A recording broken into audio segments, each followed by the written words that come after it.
السلام علیکم۔ آج کے اس لیکچر میں ہم آپ کے سامنے غالب کی ایک غزل کی تشریح پیش کریں گے۔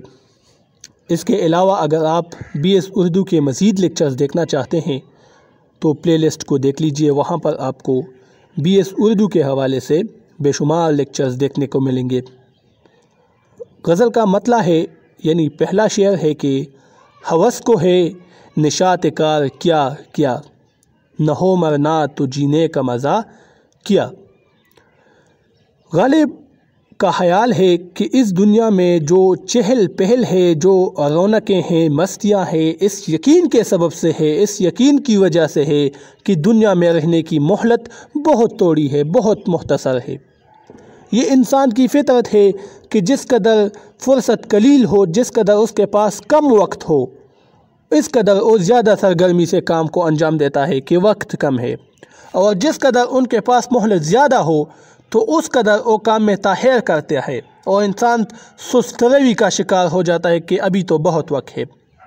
بس اگر موت کے آنے کا خطرہ سر پر نہ منڈلا رہا ہوتا، موت کا خطرہ نہ ہوتا کسی کو، اور قیامت تک انسان کو زندہ رہنا ہوتا تو جینے میں کوئی مزہ نہ آتا، کیونکہ نہ تو یہ جوش و خروش ہوتا اور نہ یہ چہل پہل ہوتی، اس دنیا میں نہ یہ ہنگامے ہوتے اور نہ یہ گرم بازاری ہوتی۔ انسان سست ہو جاتے کہ قیامت تک ابھی بہت وقت ہے، تو پھر یہ رونقیں نہ ہوتی۔ اب انسان کو پتہ ہے کہ موت بہت نزدیک ہے، تو اسی وجہ سے وہ زندگی کو جی رہے ہیں۔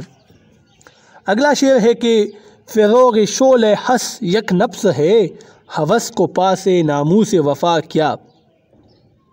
غالب نے اس شعر میں ایک اہم نکتے کی طرف توجہ دلائی ہے کہ لالچی اور ہوس پرست لوگوں کی محبت تنکے کے شعلے کی طرح ہوتی ہے، جو ایک لحظے سے زیادہ روشن نہیں رہ سکتا۔ تنکا جس پر آگ لگ جائے تو بہت جلد بجھ جاتی ہے، کیونکہ تنکا بہت چھوٹا ہوتا ہے۔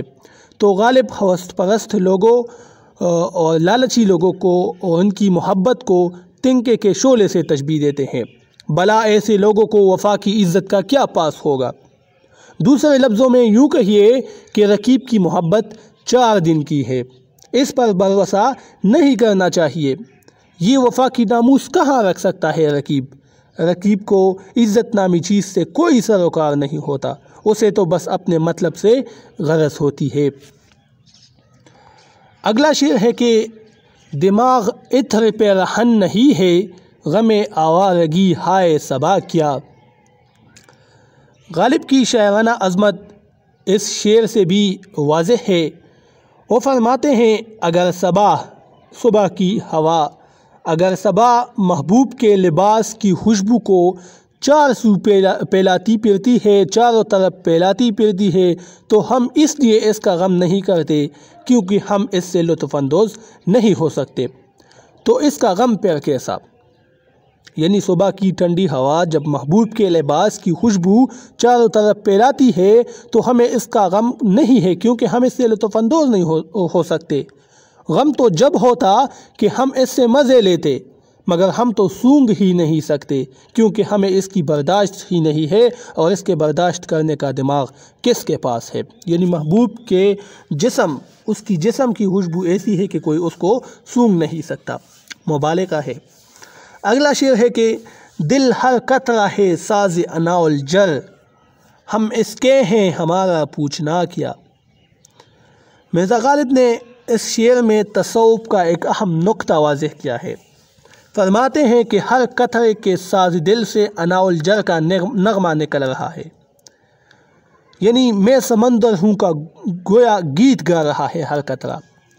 اناء الجر یعنی میں سمندر ہوں، تو ایسا لگتا ہے کہ ہر قطرہ یہ گیت گا رہا ہے کہ میں سمندر ہوں۔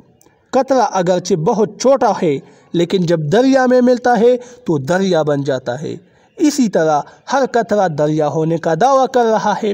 اسی طرح ہم بھی، انسان بھی اس بحر بے قراں کے جز ہے، اس زندگی کے جز ہیں، لہٰذا قطر کی مانند ہم بھی اناء الحق یعنی میں خدا ہوں کے مدعی ہیں۔ یہاں وحدت الشہود کا وہ نظریہ کار فرما ہے غالب کا کہ تمام کائنات اللہ تعالیٰ کے وجود کا حصہ ہے۔ یہ الگ سے ایک بحث ہے، وحدت الشہود اور وحدت الوجود، اس پر علیحدہ سے ایک لیکچر اپلوڈ کروں گا۔ اگلا شعر ہے سن اے غارت گر جن سے وفا سن، شکست قیمت دل کی صدا کیا۔ شاعر کہتے ہیں کہ اے عاشقوں کو برباد کرنے والے معشوق، ذرا غور سے سن کہ دل کو توڑنے میں کوئی آواز نہیں ہوتی۔ جب آپ دل کو توڑتے ہیں تو دل سے کوئی آواز نہیں نکلتی، اس لیے تم کسی دل کو نہ توڑو، یعنی دل کی بے قدری مت کرو، کیونکہ اس کے ٹوٹنے کی آواز سے تمہیں جو لطف اندوز ہونے کی سوجی ہے، جو تمہارا خیال ہے کہ کسی کا دل ٹوٹے گا میری بے وفائی سے اور اس سے ایک آواز آئے گی اور اس سے میں لطف اندوز ہوں گا، تو یہ تمہاری آرزو کبھی بھی پوری نہیں ہوگی، اس لیے کہ اس کے ٹوٹنے سے کوئی آواز ہی پیدا نہیں ہوگی جو تم سن سکو اور اس سے لطف اٹھا سکو۔ تو یہ آپ کی غلط فہمی ہے، لہٰذا کسی کا دل نہ توڑو۔ اگلا شعر ہے کہ کیا کس نے جگرداری کا دعویٰ، شکیب خاطر عاشق بھلا کیا۔ غالب کا بیان ہے کہ میں نے کب دعویٰ کیا کہ تمہاری جدائی میں مجھے قرار آئے گا۔ عاشق کے اس دعوے کی بلا کیا ہو سکتی ہے، یا یہ دعویٰ کرنا حقیقت ہی کیا رکھتا ہے کہ تمہاری جدائی میں مجھے قرار آئے گا۔ تم میرے صبر و استقلال کو پل بھر میں غارت کر سکتے ہو، لہٰذا جگرداری یعنی مضبوط حوصلہ کرنے کا دعویٰ، جگرداری کا دعویٰ کرنے کی غلط فہمی سے جو تم بدگمان ہو گئے ہو، وہ بدگمانی دور کرو اور مجھے زیادہ بے چین نہ کرو۔ یعنی اس شعر کا مطلب یہ ہوا کہ تم یہ سوچ رہے ہو کہ تمہاری جدائی میں مجھے قرار آئے گا، ہرگز ایسا نہیں ہے۔ آپ کے بغیر مجھے کبھی بھی سکون نہیں ملتا۔ اگلا شعر ہے کہ یہ قاتل وعدہ صبر آزما کیوں، یہ کافر فتنہ طاقت ربا کیا۔ طاقت ربا یعنی طاقت کو کھینچنا۔ غالب نے اس شعر میں محبوب کے طویل اور تکا دینے والے وعدے کا مضمون باندھا ہے اور کہتے ہیں کہ اے قاتل محبوب، تو یہ صبر آزما وعدہ مجھ سے کیوں کرتا ہے؟ تیرے لیے یہ معمولی بات ہے، لیکن میرے لیے صبر آزما وعدہ فتنہ طاقت ربا ہے، یعنی ایسا فتنہ ہے جو طاقت کو زائل کرتا ہے، سکت باقی نہیں رہنے دیتا۔ یعنی آپ مجھ سے ملنے کا وعدہ کرتے ہیں کہ آپ صبر کرو، میں آپ سے ملوں گا، لیکن مجھ میں اتنی طاقت نہیں ہے کہ میں مزید انتظار کر سکوں۔ اگلا شعر ہے کہ بلائے جاں ہے غالب، اس کی ہر بات عبارت کیا، اشارت کیا، ادا کیا۔ غالب کہتے ہیں کہ محبوب کی ہر بات میرے لیے بلائے جان ہے، یعنی میری جان لینے کے در پہ ہے، یعنی میں سخت مصیبت میں مبتلا ہوں، چاہے وہ اس کی تحریر ہو، چاہے ناز و انداز ہو یا نحرے اور ادائیں ہوں۔ بال باسی دیگر میرے اندر عشق کا جذبہ اس قدر تیز ہے کہ محبوب کی ہر بات، ہر ادا دل میں بے قراری پیدا کرتی ہے۔ وہ جو کچھ میرے سامنے کرتا ہے تو اس سے میرے دل کے اندر بے قراری پیدا ہوتی ہے۔ تو یہ آج کی ویڈیو تھی، امید ہے آپ لوگوں کو پسند آ چکی ہوگی۔ اللہ حافظ۔